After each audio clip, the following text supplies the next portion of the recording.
Hey there. Ready to dive into a book that's, well, it's as relevant today as it was decades ago. Mm.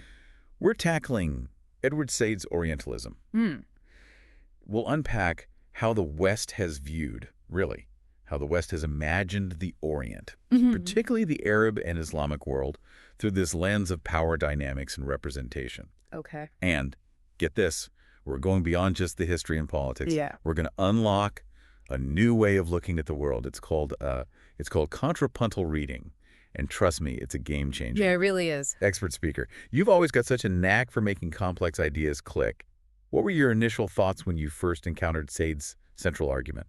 You know what I found fascinating is how Said shows us that Orientalism, it isn't just about, studying the East, it's about creating it. He argues that this creation, it happens in the Western imagination, Right. and it's often used to justify things like colonialism. It's all about power, who gets to define whom. It's like he's saying we're not just passively observing the East, but actively shaping its image Yeah. to suit our own purposes. Exactly. And sometimes that shaping involves portraying the East as like static, almost as if it's frozen in time, incapable of progress without Western guidance. Hmm. This plays into what Said calls latent and manifest Orientalism. Okay, those terms sound intriguing. Could you break those down for us a little bit? Sure. So latent Orientalism is that unspoken assumption of Western superiority. It's like a hidden bias, even if it's not explicitly stated. So it's like the underlying current that influences everything else. Exactly. Yeah. And then there's manifest Orientalism, which refers to the specific things that Orientalists said, their theories about Arab psychology, their interpretations of Islamic texts. And what's interesting is that even when those manifest ideas evolved, the latent Orientalism often remained the same. So even when those outward expressions of Orientalism change, the underlying assumption of Western superiority often persists. Precisely.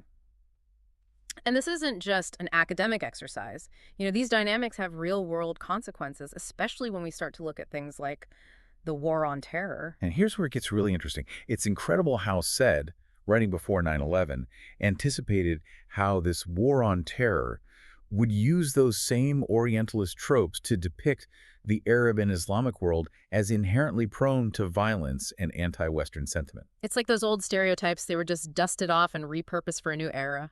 It's chilling. I'm thinking about those stereotypical portrayals of Arabs in movies and news, often as dangerous fanatics. Exactly. Hmm. And Said argues that those images, those portrayals, they perpetuate this dangerous us versus them narrative that really prevents genuine understanding and engagement with the East. And this is where contrapuntal reading comes in. Right. It's Said's method for challenging those dominant narratives. You got it. It's about actively seeking out those alternative perspectives, understanding the East on its own terms.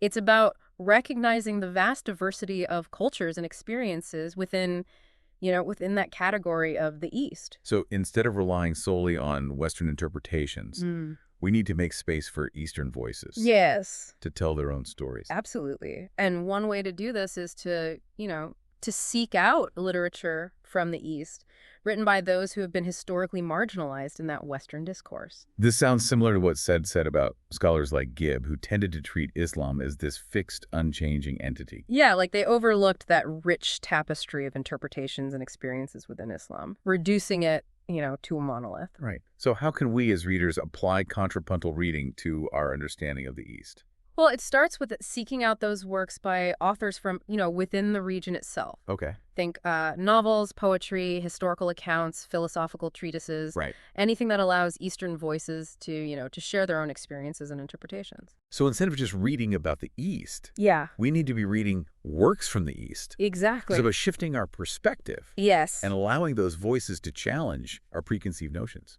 absolutely. And it's not just about seeking out different authors. Yeah. It's also about changing how we read, We need to be aware of our own biases and assumptions as Western readers. Right. We need to question the narratives that we've inherited and be open to different ways of seeing the world.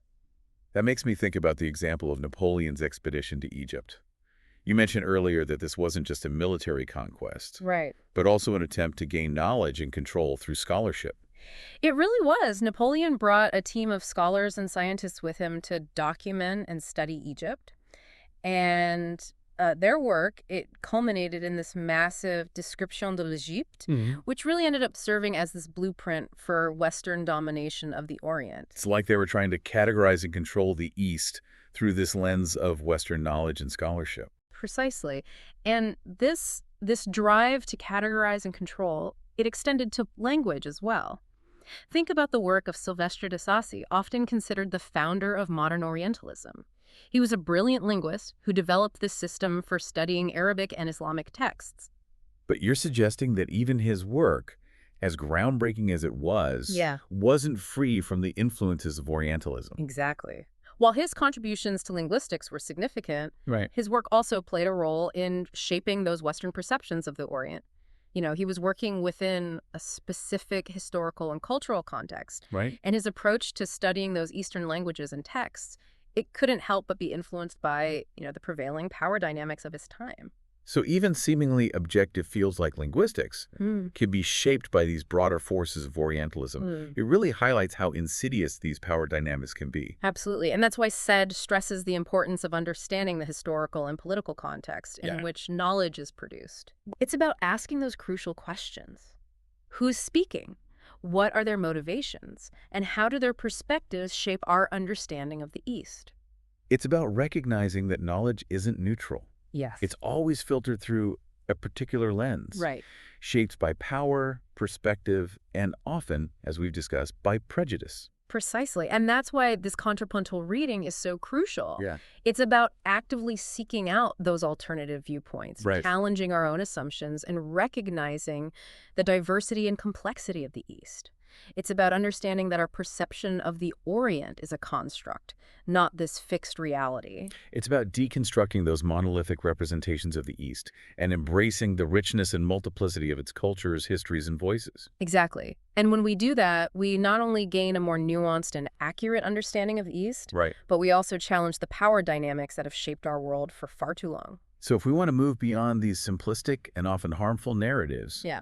we need to start reading differently, thinking differently, and engaging with the East in a more meaningful and respectful way. Absolutely. It's about recognizing that the Orient is not some, distant, exotic other, Right. but this vibrant and diverse tapestry of cultures and peoples who have shaped and continue to shape our world in profound ways. It's about understanding that our histories are interconnected and that engaging with the East on its own terms can lead to a richer, more just, and ultimately more accurate understanding of ourselves and the world around us. Oh. It really is. This concept of contrapuntal reading feels so crucial, especially in our current climate. Yeah. Where we're still grappling with these legacies of Orientalism and misinformation and really just the challenges of understanding those cultures that are different from our own. It's more important now than ever, I think, wouldn't you say? Absolutely. Actually, it encourages us to be those critical consumers of information, Yeah. to question the narratives that are presented to us and to actively seek out, those diverse perspectives. It's like equipping ourselves with the tools to dismantle those really deeply ingrained biases and stereotypes. So for our listeners who are ready to embark on this journey of contrapuntal reading, what guidance would you offer? Where do we even begin? Oh, I'd say begin by diversifying those bookshelves, Yeah. Look for writers, poets, historians, thinkers from the Arab world, the Islamic world, from all across the East. Right. Their voices offer such invaluable insights into their cultures, histories, and experiences, often challenging those Western narratives in the process. It's about allowing those voices to take center stage, Yes. to speak for themselves rather than being spoken for. Exactly. And it's not just about who we're reading, but how we're reading. Right. Right. Absolutely. Approaching these texts with a critical eye. Questioning those assumptions, being aware of our own cultural biases. Right. It's all part of the process. Remember, knowledge, it isn't neutral. It's shaped by power, perspective, and often, as we've discussed, by prejudice. So engaging in contrapuntal reading, it's really an act of challenging those power dynamics, Yes. broadening our understanding, Absolutely. and ultimately contributing to a more nuanced and accurate view of the world. Precisely. It's about recognizing that interconnectedness of our histories. Yeah. The ways in which our lives and experiences are all intertwined, even across those geographical and cultural divides. Expert speaker, this deep dive into Orientalism has been, it's been incredibly insightful. It's challenged us to think critically about how we perceive the world, It really has. and really how those perceptions shape our understanding of history, of culture, even of current events. Said's work is a powerful reminder that knowledge is power, It is. and that power can be used to distort, to manipulate, even to control. Absolutely. But as we've explored today, it can also be a force for liberation, for empowerment, for building a more just and equitable world. And that begins with challenging our own assumptions Yes. and engaging with the world around us Yeah. with open minds and open hearts. So, to our listeners, we encourage you to continue exploring these ideas, to engage with diverse perspectives, and to embrace the richness and complexity of our world. Until next time, keep diving deep.